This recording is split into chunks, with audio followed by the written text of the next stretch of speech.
মুমিন জীবনে বিপদ যত বেশি, কষ্ট যত বেশি, তার সামনে সফলতা তার চেয়েও বেশি। ঠিক কিনা বলেন? কারণ বিশ্বাসীরা জানে রাত্রি যত গভীর হয়, সুবহে সাদিকের সময় তত আগাতে থাকে। কারণ মুমিন জানে the grief isn't permanent, the test isn't permanent, the struggle in our life isn't permanent. আমাদের জীবনের দুঃখ, কষ্ট, struggle এগুলো পার্মানেন্ট নয়। After every difficulties there is an ease. সব কষ্টের পরেই একটা সুখ আছে না নাই? রব্বুল আলামিন বলেন ফা ইন্না মাআল উসরি ইউসরা, ইন্না মাআল উসরি ইউসরা। ভয় পেও না, চিন্তা করো না, কষ্টের সাথেই আমি রেখে দিয়েছি স্বস্তি। সুবহানাল্লাহ বলেন।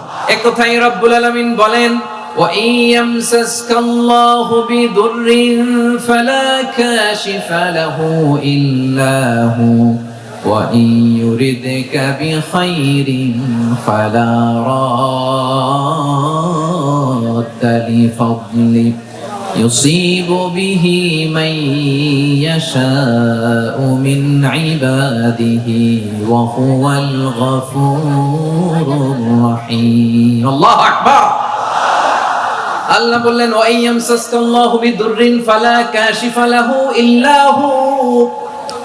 আল্লাহ যদি তোমাকে কোনো বিপদ স্পর্শ করায়, আল্লাহ যদি তোমারে কোনো বিপদে ফেলে দেয়, ওই বিপদ থেকে উদ্ধার করার তিনি ছাড়া আর কেউ নাই। জোরে বলেন ঠিক কিনা? তিনি যদি কোনো বিপদে ফেলেন, তিনি ছাড়া বিপদ থেকে উদ্ধার করার কেউ নাই। আর তিনি যদি তোমার প্রতি কোনো অনুগ্রহ করতে চান, ওই অনুগ্রহ ঠেকিয়ে দেওয়ার ক্ষমতাও কারো নাই। আল্লাহ যদি আপনার সফলতা দিতে চায়, পৃথিবীর কোন শক্তি ওই সফলতাকে থামাতে পারে? এজন্য আল্লাহ বললেন খবরদার, চিন্তার আকীদা খালিস করে নাও। ওয়া ইয়ামসাসকাল্লাহু বিদুররিন ফালা কাশিফা লাহু ইল্লা হু। আল্লাহ বিপদে ফেললে বিপদ থেকে উদ্ধার করার কেউ থাকে না। আর আল্লাহ যদি তোমার প্রতি দয়া দেখাতে চান, অনুগ্রহ করতে চান, ওই অনুগ্রহকে প্রতিরোধ করার মতো ক্ষমতা কারো নাই। তিনি তার বান্দাদের মধ্য থেকে যাকে ইচ্ছা তাকে দেন, যত ইচ্ছা তত দেন। তিনি ক্ষমাশীল, তিনি মেহেরবান। সুবহানাল্লাহ। তিনি ক্ষমাশীল, তিনি মেহেরবান। তাহলে এই আয়াত থেকে আমরা বুঝতে পারলাম, আমরা যদি বিপদে পড়ি আমাদেরকে কেউ বাঁচাতে পারে না। আমার বাবা আমারে বাঁচাতে পারে? হ্যাঁ? আমার মা আমাকে বাঁচাতে পারে? আমার বন্ধু আমারে বাঁচাতে পারে? আমার দলের কর্মী আমাকে বাঁচাতে পারে? আমার পীর সাহেব আমারে বাঁচাতে পারে? আমার পটুয়াখালীর ভাইরা খেয়াল রাখবেন, বাঁচাতে পারে এক মহান সত্তা, উদ্ধার করতে পারে এক মহান সত্তা। চিৎকার করে বলুন তিনি কে?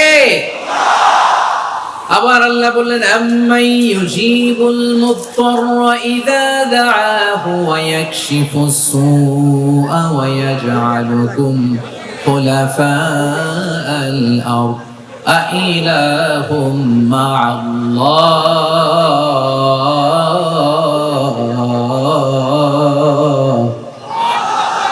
ক্বালিলাম মা তাযাক্কারুন। রব্বুল আলামিন বলেন বিপদে পড়ে কাতর কণ্ঠে চিন্তাগ্রস্ত হয়ে যখন কেউ ফরিয়াদি হয়ে আল্লাহর ডাকে হাত তোলে, তখন এই ব্যক্তির ডাকে সাড়া দেয় কে?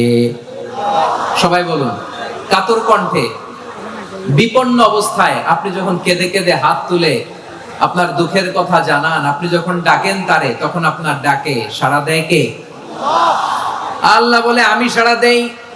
তোমাদের বিপদকে মুক্ত করে দেয় কে? ওই আল্লাহর সাথে কোন উপাস্য আছে নাকি? কিন্তু খুব অল্প সংখ্যক লোকই তোমরা উপদেশ গ্রহণ করো। কথাটা কার? তাহলে বিপন্ন মানবতা যখন কাঁদে, মানুষ যখন বিপদে পড়ে নিরুপায় হয়ে ফরিয়াদ করে, তার ডাক শোনার কেউ নাই একজন ছাড়া। চিল্লায় বলেন তো তিনি কে? এজন্য আমরা ফরিয়াদের হাত কার দিকে তুলবো?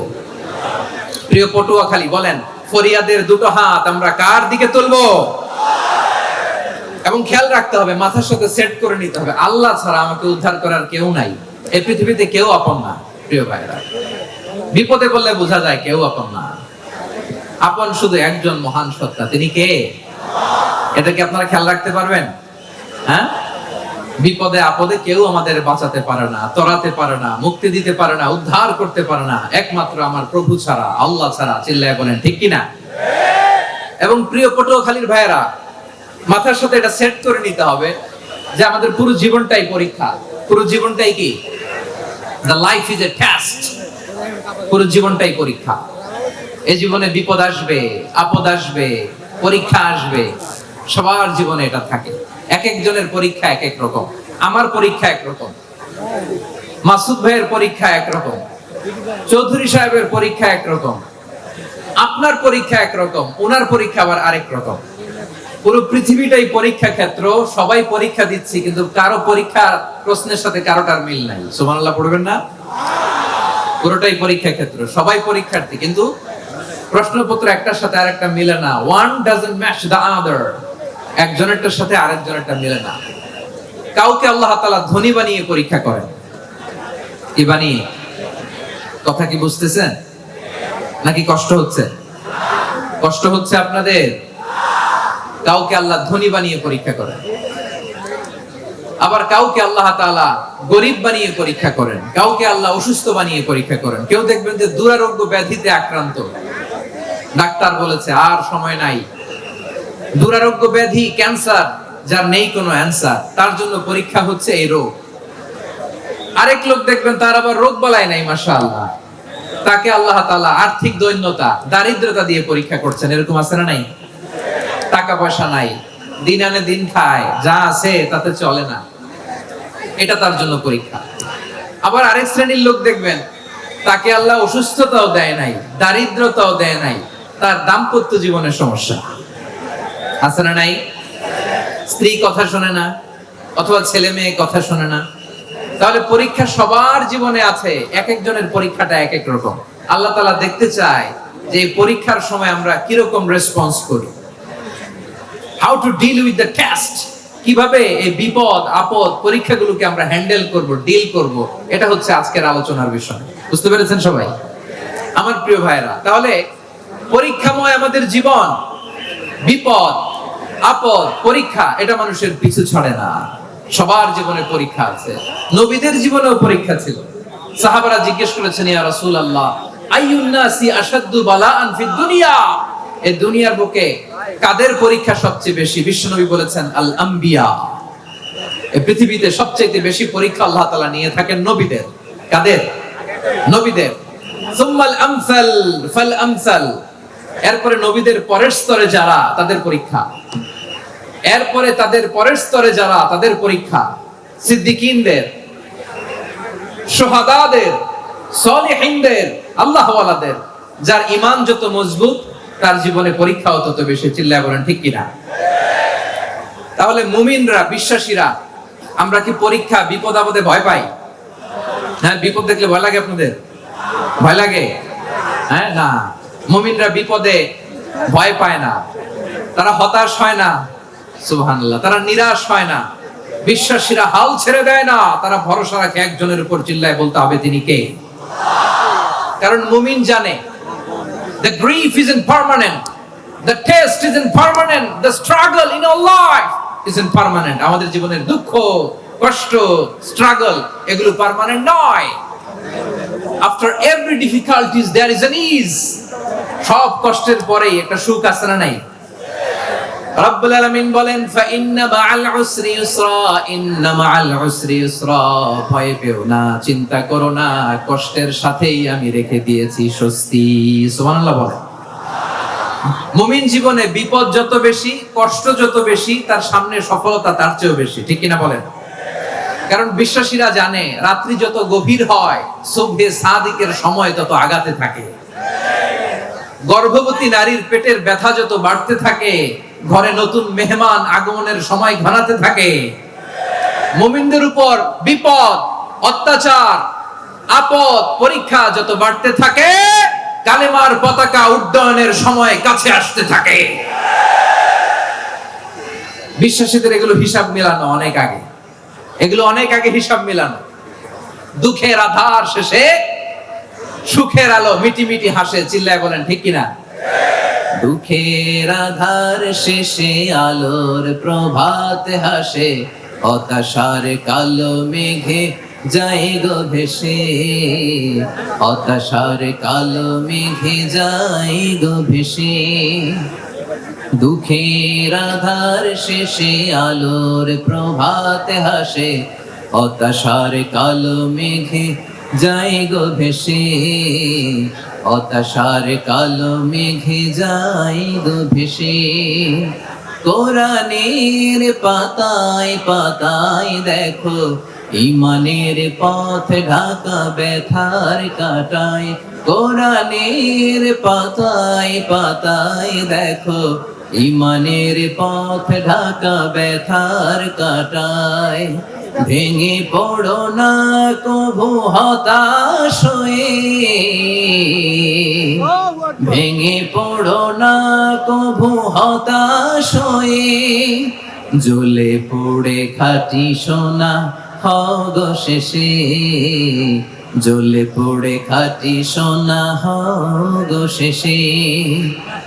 দুঃখের আধার শেষে আলোর প্রভাতে হাসে, হতাশার কালো মেঘে যায় গো ভেসে, হতাশার কালো মেঘে যায় গো ভেসে। ঠিক কিনা বলেন?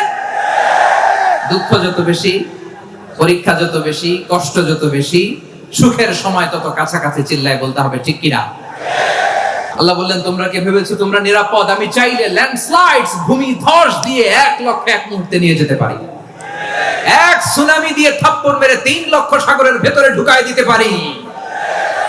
1 সেকেন্ডও লাগে না আমার। أم أمنتم من في السماء أن يرسل عليكم حاصبا فستعلمون كيف نذير। আল্লাহ চাইলে আকাশ থেকে পাথর বৃষ্টি নাজিল করতে পারেন কি পারেন না? এই মুহূর্তে এখানে ভূমিকম্প দিতে পারেন কি পারেন না? আচ্ছা, ভূমিকম্প যখন হয় আমাদের কারো হুঁশ থাকে? আপনি মনে করছেন আমরা সাধারণ মানুষ, আমরা দৌড় দেই, আর প্রেসিডেন্ট প্রধানমন্ত্রী ওনারা বুঝি খাটে শুয়ে থাকে? কথা বোঝে নাই বোধহয়। ভূমিকম্প, আর্থকোয়েক যদি হয়, বাঁচার জন্য আমরা কি করি? হয় খাটের তলায়, ডাইনিং টেবিলের নিচে, উপরে শক্ত কিছু আছে এটার নিচে, অথবা ঘর থুইয়া দেও দৌড়। তো প্রধানমন্ত্রী উনি কি করে? প্রেসিডেন্ট উনি কি করে? হ্যাঁ, উনি খাটের মধ্যে যে শুয়ে থাকে নাকি? উনিও দৌড়, সাধারণ মানুষও দৌড়, প্রধানমন্ত্রীও দৌড়, বাড়িওয়ালাও দৌড়, ভাড়াটিয়াও দৌড়, সবাই দৌড়। নাকি ভাড়াটিয়ারা বাড়ি থুইয়া দৌড়, বাড়িওয়ালারা আর বেরোয় না? এরকম না। তাহলে এমন বিপদ মাঝে মাঝে হয় না, দেয়ালে পিঠ থেকে যায়, চোখে মুখে অন্ধকার, কি করব দিশা খুঁজে পাই না, এরকম হয় কখনো? হ্যাঁ, আপনাদের হয়? হয় না? তো জান্নাতে আছেন আপনারা। হয় হয় এরকম হয়েছে না যে দেয়ালে পিঠ থেকে গেছে, চোখে মুখে অন্ধকার, ওই যাব কি করব, বাঁচানোর কেউ না, এরকম হয়েছে কখনো আপনাদের? যদি হয় তাইলে এটার সলিউশন বলবো, না হইলে তো এগুলো বলে লাভ নেই। হয় হয় হয় বিশ্বনবী এরকম কঠিন বিপদে পড়েছেন জীবনের কিছু কিছু মুহূর্তে। ওই মুহূর্তে বিশ্বনবী স্পেশাল 2টা দোয়া পড়তেন। এই দোয়াগুলো আপনাদেরকে জানিয়ে দেয়। বিশ্বনবী বলেন, কঠিনতম বিপদে যখন পড়বা, দেয়ালে পিঠ থেকে যায়, চোখে মুখে অন্ধকার, বাঁচার কোনো উপায় নেই, তখন পড়বা লা ইলাহা ইল্লা আনতা সুবহানাকা ইন্নী কুনতু মিনাজ জালিমিন। আল্লাহ, তুমি ছাড়া কোনো ইলাহ নাই, তুমি পবিত্র, নিশ্চয় আমি জালিমদের অন্তর্ভুক্ত। সুবহানাল্লাহ বলেন। এই দোয়া সাইয়েদনা ইউনূস আলাইহিস সালাম পড়েছিলেন যখন মাছের পেটে ছিলেন। কিসের পেটে? এবং অনেক মুফাসসিরিন ইকরাম বলেছেন, অনেক আহলুল ইলমরা বলেছেন, এটা হচ্ছে ইসমে আজম। ইসমে আজম এমন দোয়া যেটা দিয়ে দোয়া করলে আল্লাহ দোয়া কবুল করে, কিন্তু এটা কোনটা এটা নিয়ে ইখতিলাফ আছে। কোন কোন আহলুল ইলম বলেন লা ইলাহা ইল্লা আনতা সুবহানাকা ইন্নী কুনতু মিনাজ জালিমিন, এটা হচ্ছে ইসমে আজম। সাইয়েদনা ইউনূস আলাইহিস সালাম পড়েছেন, আপনারা পড়েননি? তুফান হইলে পড়েন না? আমাদের এলাকায় তো এটা খুব, এটার উপর ব্যাপক আমল আছে। পটুয়াখালীতে কি অবস্থা বলেন? পড়েন পড়েন পড়েন পড়েন। একটা গল্প শুনেছিলাম, পাক হানাদার বাহিনী যখন বাংলাদেশে অ্যাটাক করতো, 71 সালের ঘটনা বলতেছে, আমরা তো দেখি নাই, শুনছি আর কি। 71 যদি দেখতাম এতদিনে রাজাকার হয়ে যেতাম। আল্লাহ আমাদেরকে বাঁচাই দিয়েছে, আল্লাহর মেহেরবানি, ঠিক কিনা বলেন? মন মতো হইলে মুক্তিযোদ্ধা, মন মতো না হইলে রাজাকার। কত কিছু দেখলাম এই শাহবাগের বুকে। আল্লাহ 71 সালে দেখি নাই, আমরা শুনেছি পাক হানাদার বাহিনী জিজ্ঞেস করতো মুসলিম না অমুসলিম চেক করার জন্য, বলতো কালেমা বল, কালেমা বাতাও। তো যারা কালেমা পড়তে পারতো পাকিস্তানি বাহিনী নাকি ওদেরকে ছেড়ে দিত, শুনেছি। তো একজনকে, এক বাঙালিরে পেয়ে তার মাথার মধ্যে বন্দুকের নল ধরে বলতেছে কালেমা বল সালে, কালেমা বাতা, কালেমা বল। তো ভয়ের চোটে এই দোয়া পড়া শুরু করছে। ও পড়তেছে লা ইলাহা ইল্লা আনতা সুবহানাকা ইন্নী কুনতু মিনাজ জালিমিন। পাকিস্তানি বলে সালে ये तो मुसीबत का कलेमा है। বাঙালি কয় হাম তো ভি মুসিবত মে হ্যায়। পাকিস্তানি বলে বেটা কোন দোয়া বললি, এটা তো মুসিবতের কালেমা। কয় আমিও তো মুসিবতে আছি, আমার মাথার মধ্যে বন্দুক ধরে তুমি আমারে কালেমা জিজ্ঞেস করো, এখন কোনটা কালিমা আর কোনটা কি, তো আমার হুশ আছে নাকি? প্রিয় ভাইরা, আসলে এটা দুআউল মুসিবা, বিপদে পড়লে এই দোয়া পড়তে হয়।